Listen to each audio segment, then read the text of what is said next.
पश्चिम बंगाल, जहां सियासत कभी आसान नहीं रही। 2011 में लेफ्ट को सत्ता से हटाना, 2021 में कड़े मुकाबले के बावजूद वापसी, लेकिन अब 2026 का चुनाव ममता बनर्जी के लिए अब तक का सबसे बड़ा इम्तिहान बनता नजर आ रहा है। एक तरफ चुनाव आयोग की सख्ती, दूसरी तरफ सुप्रीम कोर्ट की नाराजगी और बीच में हिंसा आरोप और राजनीतिक टकराव। क्या ये चुनाव ममता बनर्जी की लोकप्रियता पर जनमत संग्रह बन चुका है या फिर बंगाल की सियासत एक नए मोड़ की ओर बढ़ रही है? नमस्कार, मैं हूं आपके साथ गरिमा शर्मा और आप देख रहे हैं India.com।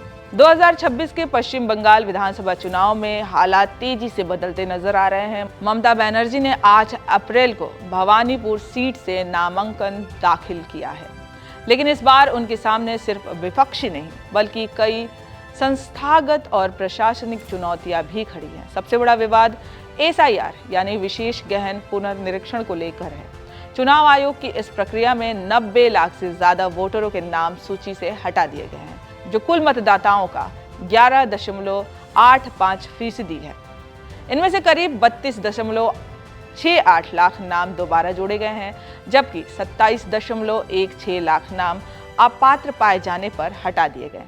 चुनाव आयोग का कहना है कि ये कार्रवाई लॉजिकल डिस्क्रिपेंसी यानी डेटा की तकनीकी गड़बड़ियों के आधार पर की गई है, जैसे नाम में गलती, उम्र में अंतर या दस्तावेजों में कमी। लेकिन इस प्रक्रिया ने राजनीतिक विवाद को जन्म दिया है, क्योंकि सबसे ज्यादा असर सीमावर्ती और मुस्लिम बहुल जिले में देखने को मिला है। मालदा, मुर्शिदाबाद, नादिया, उत्तर और दक्षिण 24 परगना जैसे जिलों में ही करीब 60% नाम हटाए गए, यानी वही इलाके जहां ऑल इंडिया तृणमूल कांग्रेस की पकड़ मजबूत मानी जाती है। नंदीग्राम जैसे हाई प्रोफाइल सीट पर भी कटे हुए नामों में 95% से ज्यादा मुस्लिम समुदाय से जुड़े बताए जा रहे हैं। इस बीच चुनाव आयोग ने प्रशासनिक स्तर पर भी बड़ा कदम उठाया है। DGP से लेकर थानेदार तक, चीफ सेक्रेटरी से लेकर BDO तक बड़े पैमाने पर तबादले कर दिए गए। यानी अब चुनावी मशीनरी में वही अफसर बचे हैं जिन पर चुनाव आयोग को पूरी निष्पक्षता का भरोसा है। लेकिन विवाद यहीं खत्म नहीं हुआ। मालदा में हुई हिंसा ने पूरे मामले को और गंभीर बना दिया।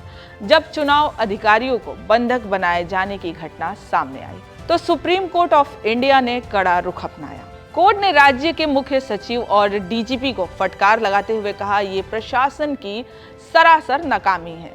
इतना ही नहीं, इस पूरे मामले की जांच अब नेशनल इन्वेस्टिगेशन एजेंसी यानी NIA को सौंप दी गई है। यानी अब बंगाल का चुनाव सिर्फ राजनीतिक मुकाबला नहीं बल्कि प्रशासन, न्यायपालिका और चुनाव आयोग के बीच संतुलन की भी परीक्षा बन।